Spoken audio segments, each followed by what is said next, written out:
Did you know changing the oil on a mower like this is actually easier than changing the oil on a car? You have easy access to the engine. The dipstick is right here. The oil filter is right here. And just below that is our drain tube. Now the drain tube extends out from the frame so you can pour it down into a bucket. I have my two 11/16 wrenches and I'll loosen it up.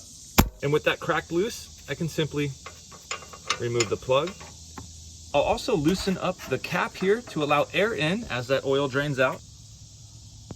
Looking at the oil coming out in the catch pan, well, it looks like there's metal in it, but the reality is those are just bubbles. I had to start this thing up for a minute to drive it out here, and so that's why there's bubbles. Now, another thing that makes these oil changes very easy is the fact that I can buy a kit with the filter and the oil and have it shipped to my house for a very affordable price. In this case, the engine is a Kawasaki FX801V, and the recommended oil is Kawasaki, of course, K-Tech 10W40. And this oil also is different than your typical automotive oil. You can see right there next to synthetic blend, it says contains zinc. Now the hour meter on my machine says 197.3. I try to change my oil every 50 hours. I'm also making sure to keep a log of every oil change. You can see my last one was on January 14th, 2025 at 146 hours. Now interestingly, inside the Kawasaki engine's manual, it says to change the oil every 100 hours or 1 year. Now I'm essentially changing the oil twice as much as the manufacturer of this engine recommends, but I'm definitely okay with that because I want this thing to last a long time. Now to remove the oil filter, I did put a towel down there because this is going to drip all over the place. I'm trying to keep this thing clean. Simply grab on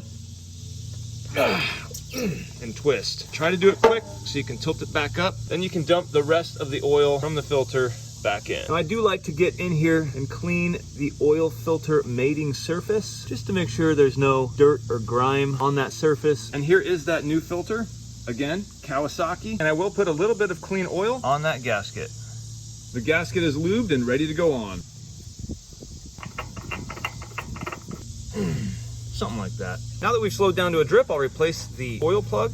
I tightened it up with my wrenches. Now I'll clean it off and put it back for safekeeping. And now with everything buttoned up, the only thing left to do is refill it with oil. I do like to give these a quick shake just to make sure everything inside is evenly dispersed. And then trying to be careful, I can pour the new oil. The moral of the story here is not that this mower is easier to change the oil on than a car.